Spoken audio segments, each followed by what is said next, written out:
Did you know that the Pritzker family owns the Hyatt hotel chain, and their wealth traces back to a small law firm in Chicago? Let's dive in. The family's rise to fame began in the late 1800s with Nicholas Pritzker, a poor immigrant from Ukraine who learned English by reading the Chicago Tribune. Although he became a successful lawyer, it was his grandson Jay who established the family's real estate company in 1957 by purchasing the first Hyatt hotel. Marmon Group was brought into the family business in 1953, and it also holds interests in various other companies, including the cruise company Royal Caribbean. In today's world, there is an extraordinary wealth disparity between the wealthiest billionaires and the average middle-class person. The combined net worth of the top 25 families in the world is $1.1 trillion. The Pritzker family has a total net worth of $33.5 billion, making them the 15th wealthiest family globally. Abram Nicholas Pritzker's parents were immigrants from Ukraine. He began investing in struggling firms and real estate while working for his father's legal practice. One of the oldest American dynasties built its fortune on these initial investments. The Pritzker family's current wealth is linked to the Hyatt hotel chain and the Marmon Group, a manufacturing and industrial conglomerate which was acquired by Warren Buffett's Berkshire Hathaway in 1999. Former holdings have included McCall's Magazine, Braniff Airlines, the TransUnion Credit Agency, the failed Superior Bank of Chicago in 2001, and the Royal Caribbean Cruise Line. The Pritzker family, based in Chicago, consists of 11 billionaires. The publicly traded Hyatt hotel chain is still owned by multiple individuals. Thomas Pritzker is the sole remaining executive chairman employed by the company. After disputing several family trusts throughout the 2000s, the rest of the family has mainly diversified. On January 6, 1896, A.N. Abram Nicholas Pritzker was born. He was the son of Jewish immigrants from Ukraine who left Kiev in 1881 and settled in Chicago. Nicholas, Abram Nicholas's father, was first employed as a pharmacist and then as an attorney. After earning his law degree from Harvard, Abram Nicholas joined his father, Jack Pritzker, and Harry Pritzker at Pritzker & Pritzker, a legal practice. Abram Nicholas and Jack quit the legal practice in 1936 to make investments in Chicagoland real estate and small businesses. Harry kept running the legal practice, which eventually developed into an internal practice that catered only to the interests of the Pritzker family and their companies. The family used a complex system of trust to distribute their earnings without being taxed. After Abram Pritzker's son, Jay Pritzker, passed away in 1999, a legal battle lasting over 10 years occurred among several family members over these trusts. Abram Nicholas and his wife Fanny had 3 children, Jay, Robert, and Donald.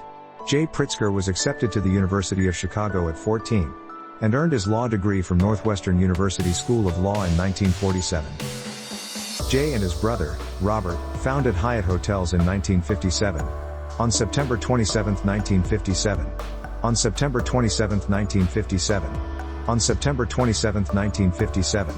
On September 27, 1957. On September 27, 1957.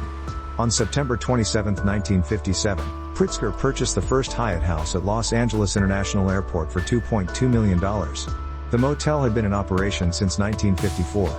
Jay and Robert recognized the potential of having high-quality hotels near major airports due to the increasing popularity of air travel for business. By 1959, they had established Hyatt House motels near San Francisco International Airport. The Pritzker brothers made several purchases over the next 10 years, which helped them to establish the fastest-growing hotel brand in the United States. In 1967, the renowned Hyatt Regency Atlanta opened its doors. In 1969, the firm acquired the President Hotel in Hong Kong, renaming it the Hyatt Regency Hong Kong. This marked the opening of the first Hyatt outside of the United States. Everything appeared to be within Jay's grasp. The family purchased Braniff Airlines in the 1980s and entered the fabled RJR Nabisco takeover contest. Legendary businessmen like Warren Buffett and Maurice Greenberg, the former CEO of AIG, the massive insurance company, respected Jay and Robert. As of late March 2018, Hyatt generates around $5 billion in revenue annually and operates 777 hotels across 54 countries. Jay Pritzker built an empire of over 200 firms valued at $15 billion and a network of 1,000 family trusts by the time of his death in January 1999.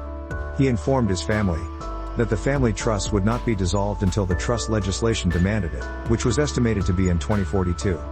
He had 5 children with his wife Cindy, Nancy, who committed suicide in the early 1970s, Thomas, John, Daniel, and Jean Gigi.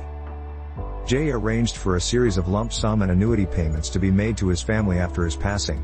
Each cousin would start receiving an annual allowance, paid retrospectively, upon graduating from college. The annual allowance would increase to $1 million at age 40 from $100,000. Additionally, the family members would receive one-time payments upon reaching significant life events, such as turning 30 or graduating from college. Each cousin would have received $25 million by the time they turned 45. The descendants of Jay Pritzker, including his nieces, nephews, and cousin Nicholas, reached a 10-year agreement in 2001 to split the family's business empire and distribute the assets. Each party to the agreement would receive a payout of $1.4 billion. However, Jay's niece Liesl and nephew Matthew were not included in the arrangement, leading to an understandable upset.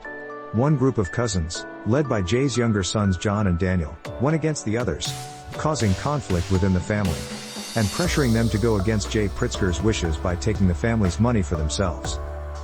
Liesl, who was 19 years old at the time, sued her relatives, including her aunts and uncles. She claimed that her relatives had betrayed her and her brother's trust, alleging that $1 billion had been taken from her trust fund. She sought $5 billion in punitive damages and demanded the return of the money. The legal dispute lasted for nearly a decade, but the family eventually divided the inheritance, granting each of the 11 members approximately $1 billion. There is still much work to be done. The family owns and operates over 100 companies, ranging from water purification equipment to aircraft. Business experts believe that as the Pritzkers proceed with their plan to part ways, they must figure out how to collaborate well, or else they may lose some of the adaptability and entrepreneurial spirit that allowed them to amass one of the biggest private fortunes in history. The Pritzkers' wealth and legacy are a result of a combination of factors: hard work, strategic vision, and a willingness to take risks. Their impact on the business world is undeniable, and their story serves as an inspiration to aspiring entrepreneurs everywhere. If you have any thoughts on the Pritzkers or their journey to wealth, leave a comment below. Don't forget to like and subscribe for more fascinating insights into the world of business and finance. Thanks for watching.